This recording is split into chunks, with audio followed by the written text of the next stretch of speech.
Pemain keturunan dengan nilai pasar 260,7 miliar rupiah, Jayden Oosterwolde, membawa kabar baik setelah kabar Mauro Zijostra dilaporkan tengah dalam proses naturalisasi. Kabar baik apa itu? Sebagaimana diketahui, Mauro Zijostra saat ini tengah menjalani proses naturalisasi untuk membela timnas Indonesia. PSSI telah mengonfirmasi jika penyerang muda milik FC Volendam itu tengah berjalan dan tengah diproses di Kementerian Pemuda dan Olahraga, Kemenpora. Kan kita di Kemenpora sekarang. Masih diproses di Kemenpora. Kita harapkan suratnya bisa keluar minggu depan, kata Erick Thohir, dikutip dari Antara. Banyak yang menyebut jika Zijostra akan diproses untuk membela timnas Indonesia U23 yang tengah mempersiapkan diri untuk Piala AFF U23 dan kualifikasi Piala Asia U23 2026. Namun Erick menyebut jika penyerang berusia 20 tahun itu bisa saja membela timnas senior dan menjadi deputi bagi Ula Romeni. Tetapi bukan tidak mungkin juga sebagai pelapis untuk Ula Romeni di posisi striker, tambah pria yang juga Menteri BUMN itu. Kabar ini pun menjadi kabar bahagia bagi pendukung timnas Indonesia yang ingin memiliki striker tajam dan andal dalam mencetak gol. Di tengah kabar mengenai naturalisasi Zijostra ini, pendukung timnas Indonesia juga mendapat kabar bahagia dari pemain keturunan lainnya, Jayden Oosterwolde. Kabar apa itu?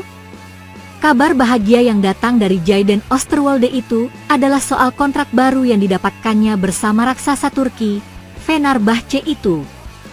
Dilansir dari laman Transferfeed, Fenerbahce sudah memulai pembicaraan kontrak baru dengan pemain keturunan Indonesia itu sejak awal Juli 2025. Kemudian pada tanggal 8 Juli 2025, pemain yang akrab disapa Jayden itu resmi menaikkan kontrak baru yang membuatnya akan bertahan di klub berjuluk The Yellow Canaries itu hingga Juni 2028. Perpanjangan kontrak ini membuat masa depan Jayden di level teratas Eropa makin terjamin.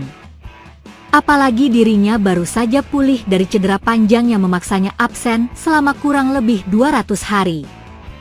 Karena akan tetap tampil di level teratas Eropa, Jayden bisa tetap tampil kompetitif yang akan berimbas pada permainannya.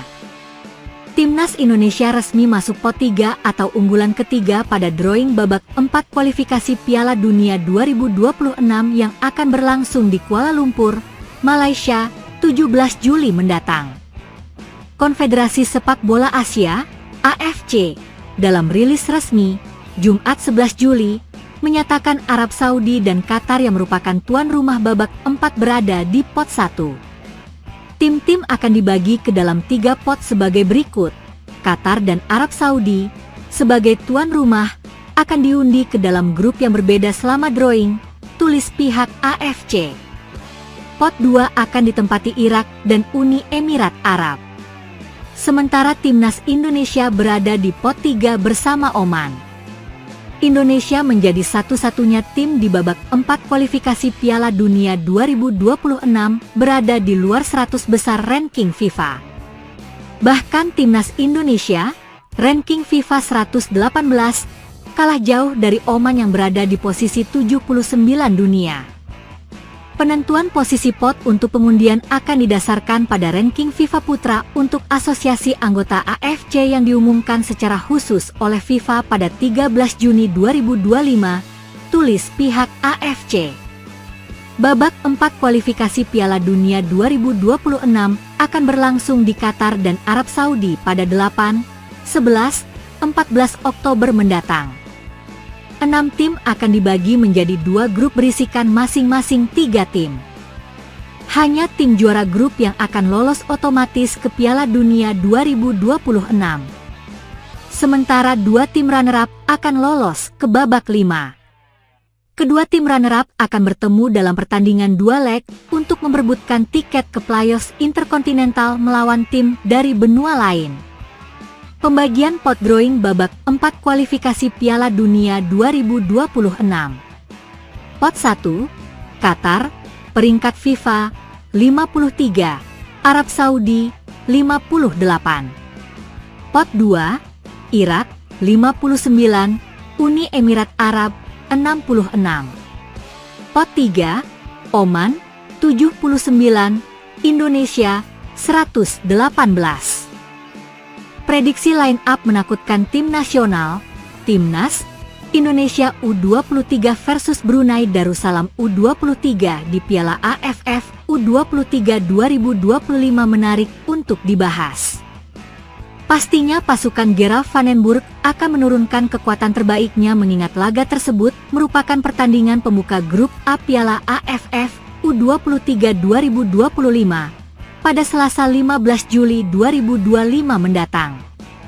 Ya, Timnas Indonesia U23 akan memulai petualangannya di Piala AFF U23 2025 dengan menghadapi Brunei Darussalam U23 di Stadion Utama Gelora Bung Karno, SUGBK, Jakarta. Di bawah asuhan pelatih Gerald van den Burg, Garuda Muda memiliki ambisi besar untuk meraih gelar juara. Dengan skuad yang dihuni pemain-pemain bertalenta, Timnas Indonesia U23 diprediksi akan turun dengan kekuatan penuh untuk mengamankan kemenangan perdana. Lantas kira-kira siapa saja 11 pemain pertama yang mungkin akan dimainkan pelatih asal Belanda tersebut? 1. Main menyerang. Meskipun 3 pemain telah dicoret dalam pemusatan latihan TC yang berlangsung di Jakarta, Gerald van den Burg masih memiliki 25 pemain yang siap tempur. Mengingat lawan pertama adalah Brunei Darussalam U23 yang secara kualitas berada di bawah Timnas Indonesia 23, ada kemungkinan van den Burg akan memilih starting 11 yang menyerang dan agresif. Van den Burg pun diprediksi akan menerapkan formasi 4-3-3. Formasi itu diketahui kerap digunakan van den Burg saat melatih di tim sebelumnya. Jika diterapkan di skuad Garuda Muda, maka van den Burg bisa memaksimalkan para pemain yang tampil menyerang. Seperti di lini depan, van den Burg bisa memainkan trio Victor Dethan, Hoki Caraka, dan Jens Raven. Selain ketiga nama itu, van den Burg masih memiliki Altaf Indi yang bisa dimainkan sebagai winger kiri. Lalu beralih ke tengah, Timnas Indonesia U23 bisa diperkuat Arhan Fikri, Robi Darwis, dan Raihan Hanan. Sementara itu, 4 pemain belakang bisa dipercayakan kepada Kakang Rudianto, Muhammad Ferrari, Kadek Arel Priyatna, Mikael Tata. Opsi lain masih ada Doni Tri Pamungkas yang dikenal sebagai pemain muda serba bisa. Lalu terakhir di posisi penjaga gawang, van den Burg bisa mempercayakannya kepada Cahya Supriyadi. Secara pengalaman, Cahya menjadi salah satu yang terbaik di antara kiper-kiper lain yang tersedia di skuad Garuda Muda. 2. Inilah 11 pemain pertama. Berikut prediksi line up menakutkan Timnas Indonesia U23 versus Brunei Darussalam U23 di Piala AFF U23 2025.